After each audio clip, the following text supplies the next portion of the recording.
So, how was your power downtime? Great, but you know, toward the end of it, I was itching to get back to work. Hey, wanna know what we haven't talked about in a while on this channel? Licensed games. A while back, I took a look at 4 of them that I thought were pretty good overall and worth checking out. And then I took like a 6-month break from making videos because that video burned me out because instead of pacing myself, I rushed through it all trying to get footage of 4 games and, who cares? Oh wait, I did one on One Piece games, didn't I? Well, I'm back again to talk about yet another licensed game that I played and mostly enjoyed when I was a little bit younger. And it's based on a show that many of us are actually familiar with this time, Futurama. Initially airing on the Fox network from 1999 to 2003, and then being revived as 4 direct-to-video movies between 2008 and 2009, then finally returning as a series on Comedy Central from 2010 to 2013, Futurama is the story of Philip J. Fry, a guy working a dead-end pizza delivery boy job who accidentally gets cryogenically frozen, only to wake up 1,000 years in the future, where by the end of the first episode, he lands a job as an intergalactic UPS boy. Yeah, that's a super broad overview of the basic premise of the show, but I'm gonna go into this assuming you at least have a passing familiarity with the show. Which basically means I'm not gonna explain who Leela and Bender are. I mean, let's be honest, if you're watching this video, you already know who these characters are. I will say, though, that as a child going into my early teenage years, I highly enjoyed watching this show. Especially since around the time it really started to hit its stride was also around the time The Simpsons started slowly going downhill. Oh yeah, I guess I should mention that Futurama was also created by Matt Groening, creator of The Simpsons. There was also apparently a lot of really accurate scientific jokes that serve as an extra little treat for people who understood them, while still being entertaining to people who didn't. So you didn't need to have a superior intelligence to enjoy Futurama. Futurama may not have become a cultural phenomenon the same way that The Simpsons did, but it definitely had a dedicated following in the years it aired on Fox, and in my opinion, it was one of their best shows when it was on. And eventually, a video game would be produced. I had heard a rumor as far back as like 2001 in an issue of PSM that a game was being made, and you'd think that a video game based on Futurama would be one of the first things they'd try and make, but it wouldn't be until 2003 before we finally saw one. Hell, in North America, the game was released just 2 days after the show's final episode on Fox had aired. They seriously waited that damn long to make a Futurama game that the show had already ended by the time it finally came out. I of course mean the show ended its first run, but at the time, Fox had already announced it as the series finale. But enough about all that, let's actually talk about the game itself. Futurama the game was released in the back half of 2003 for the PS2 and the Xbox. A GameCube version was planned, but this was around the time that third-party publishers realized that the GameCube is where the third-party games go to die. Oh, this is gonna be a running gag on my channel now, isn't it? The game was published in North America by Vivendi Universal and developed by a company called Unique Development Studios, who were apparently a Swedish studio. They've made a few licensed games here and there, but nothing I'm all too familiar with. The company doesn't even have a Wikipedia page. Bit of a bad omen when you get some rando company to develop your licensed game, isn't it? You can probably tell by the footage you're seeing here, but yes, I am using an emulator for this. I was actually going to try and track down a physical copy for this review, but Region 1 copies tend to go for rather insane asking prices online. And Xbox copies are even worse. It doesn't really help that my Xbox is on the fritz right now, and even with emulation, it isn't perfect, as I ran into some sound issues here and there.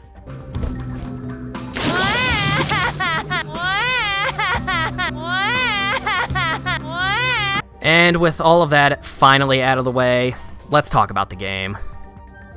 The game opens on our favorite Planet Express crew as they receive good news from Professor Farnsworth.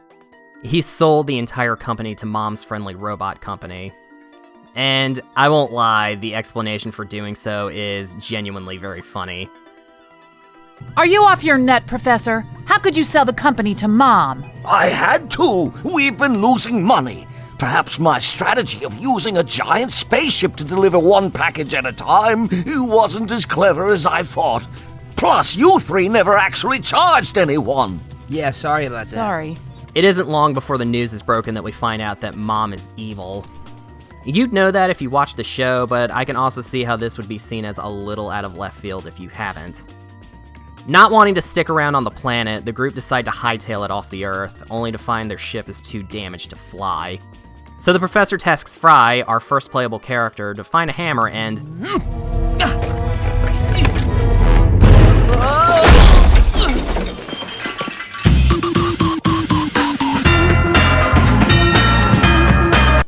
Oh.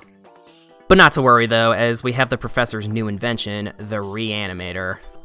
Basically an in-universe explanation for the game's live system. More on that in a bit. We then move on to the tutorial stage where Fry must gather all of the shit parts around the Planet Express building. There's no combat during this level, but there is a small amount of platforming involved. What I find weird is that they have the jump mapped to the circle button. I found it a little confusing for a 3D platformer since my muscle memory always has the X button mapped for jumps, but I got used to it quickly enough.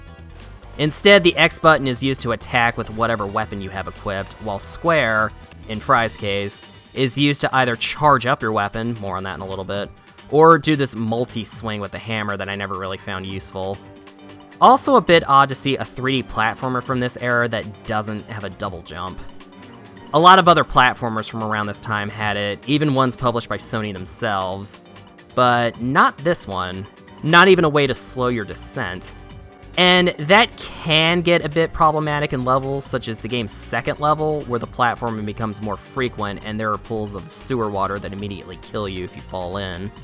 Admittedly, the platforming in this game isn't the best that I've ever played, but luckily Fry's levels contain arguably the least amount of it in the game. Luckily, you probably won't be starved for lives in this level, as collecting enough items scattered throughout levels will net you extra lives. I love how the collectible item in Fry's levels are just stacks of cash. Collecting enough nets you an extra life, but can you guess how many you have to collect before you get an extra life? 100, right? It's like gaming law that 100 of something will get you an extra life. It's been that way since Super Mario Bros., so... You know what? How about we play a game?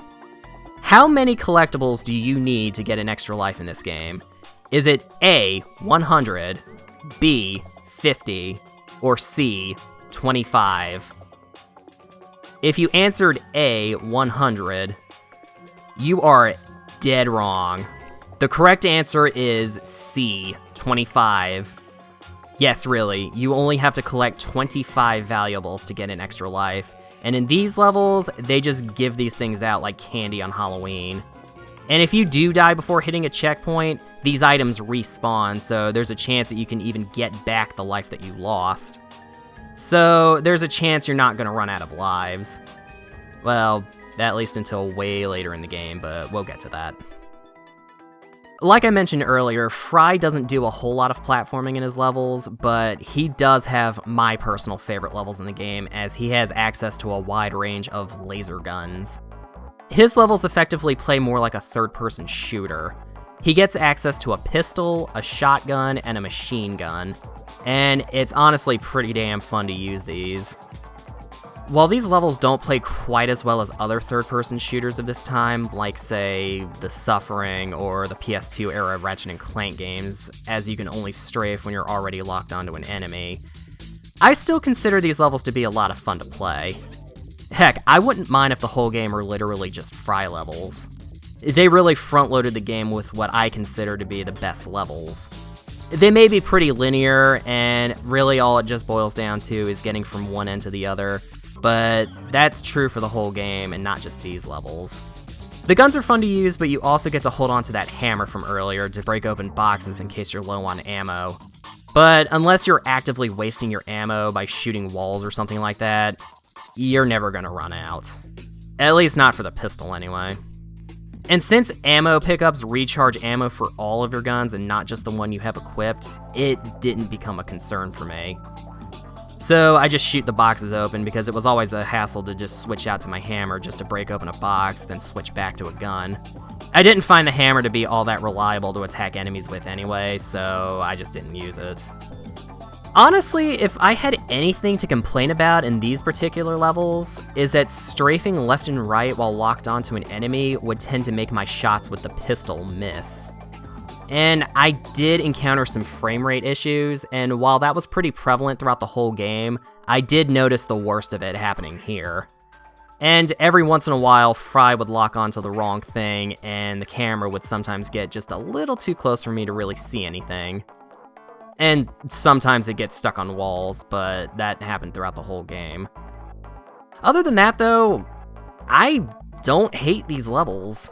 Again, they're not the best shooter game levels I've ever played, as I've played a lot of third-person shooters in my day, but these are by far the least frustrating levels in the whole game. Hell, even the turret section in Fry's last level isn't even that frustrating, as they give you plenty of ammo and health pickups. I didn't die once during this level, though in my original PS2 playthrough, I did recall some pretty noticeable dips in performance here. It's just a shame that these levels are over too soon. You can get through these in under 2 hours. Which now brings us to Bender's levels.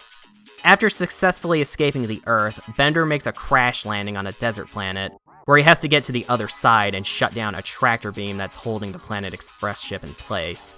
And these levels play a lot more like a traditional 3D platformer. You jump and climb across cliffs and makeshift platforms, and fight off aliens with standard hand-to-hand moves. Yeah, don't let the cover art of this game fool you. Bender doesn't use guns at all, so you actually have to get up close to enemies to hit them. But Bender's levels do introduce a new special charge-up maneuver, where pressing both attack buttons simultaneously performs a supercharge attack, which is handy for dealing with groups of enemies. It's a bit of a letdown that Fry's shooting mechanics don't carry over into any of the other characters, but I guess the developers wanted some kind of variety with each character. For the most part, you'll mainly just be doing some standard issue platforming with Bender. And one thing I couldn't help but notice is Bender's jump feels very heavy, which I guess makes sense since he's a robot. Though this kind of comes at the cost of the way his jumps feel to control, as because of how heavy he feels, it often feels like I wasn't going to make certain jumps. You kind of just have to make the jump anyway and just kind of trust that the game lets you go that far.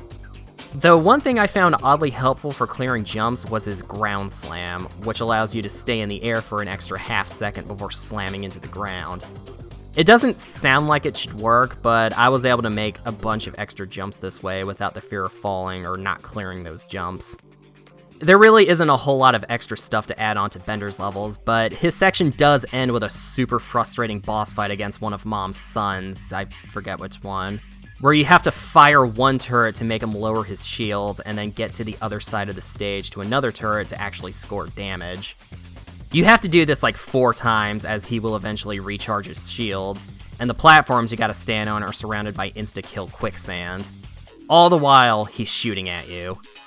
Kind of a frustrating end to an otherwise serviceable chunk of levels, not gonna lie. I really don't know what else to add here. I just found Bender's levels to be pretty decent and even cleverly designed in some areas. I know standards for licensed games tend to be on the lower end, but these levels were overall fairly decent. It's with the end of Bender's levels that we get to our third playable character, the one-eyed Planet Express captain, Leela. The story takes a pretty drastic turn, and the crew makes an unexpected crash landing on the sun. Luckily, the sun's chief export is dark matter, which the ship runs on, so Leela cuts a deal with the leader to take out the sun god and save the sun people, where her gameplay begins. Leela's gameplay revolves primarily around puzzle solving and beat-em-up style hand-to-hand combat. Again, no gunplay despite having one on the cover art. And it probably should come as no surprise, but this is where the game starts getting harder. Not just because of the level design, but because the combat is a big focus. Leela can punch and kick and chain them together, and she has access to a charge attack like Bender, but the combat feels kinda clunky. She comes to a complete stop when she throws punches and kicks at enemies, but she can also do a running jump kick too.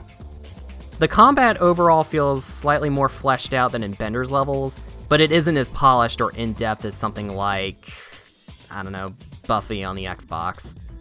There's no real combos you can pull off, and you can really get by just by mashing the punch button over and over again. And because her levels are half beat-em-ups, there are, of course, sections where you can't advance until you take out all the enemies, where beforehand you could just ignore the enemies for the most part. She even has sections where you have to take out a magician who summons enemies, and any of his minions you kill get immediately revived. Those are a lot of fun, aren't they?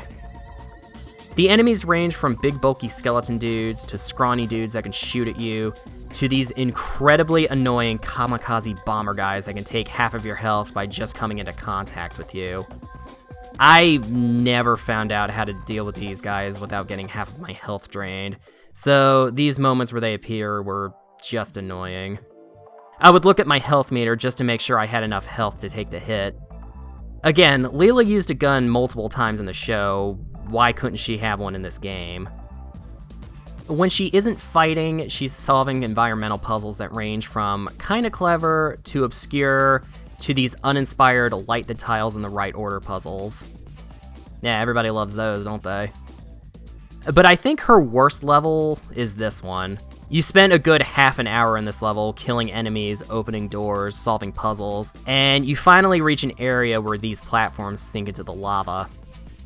This isn't a hard section, but if you fall into the lava, it's an instant death. Yeah, remember all those extra lives I said the game gives you like candy on Halloween? I ended up burning through nearly all of them just trying to figure out this damn room. And worth mentioning that when you game over, you start the entire level all over again. But really, I have nobody to blame but myself for this one. I was being too hasty, and I did eventually figure out the pattern the game wanted me to go in. I just wish I didn't nearly game over before I realized it. The rest of her levels have some tricky platforming and were not very generous with the extra lives, but once you beat her boss, which almost feels like a freebie after all the crap you went through to get here, her levels come to an end and we get to our last playable character, Dr. Zoidberg. He only has one level, and it's a Crash Bandicoot-style animal riding level, and a very frustrating one. You have 2 minutes to get to a checkpoint, 3 of them in total, and each time you hit something, you fall off and lose time. And when time runs out, you have to do the entire level all over again. Thankfully, you don't lose lives in this level, but you can gain new ones. I won't lie, I was getting so frustrated with this level that I finally resorted to using save states. It was immediately after finishing Leela's levels, and my patience finally ran out. But after this distraction, we get our last set of levels where you play as Bender, Leela, and Fry in their final confrontation against Mom. All 3 of them are set in small areas where you have to navigate obstacle courses, dodge turret fire, and find key cards to open doors.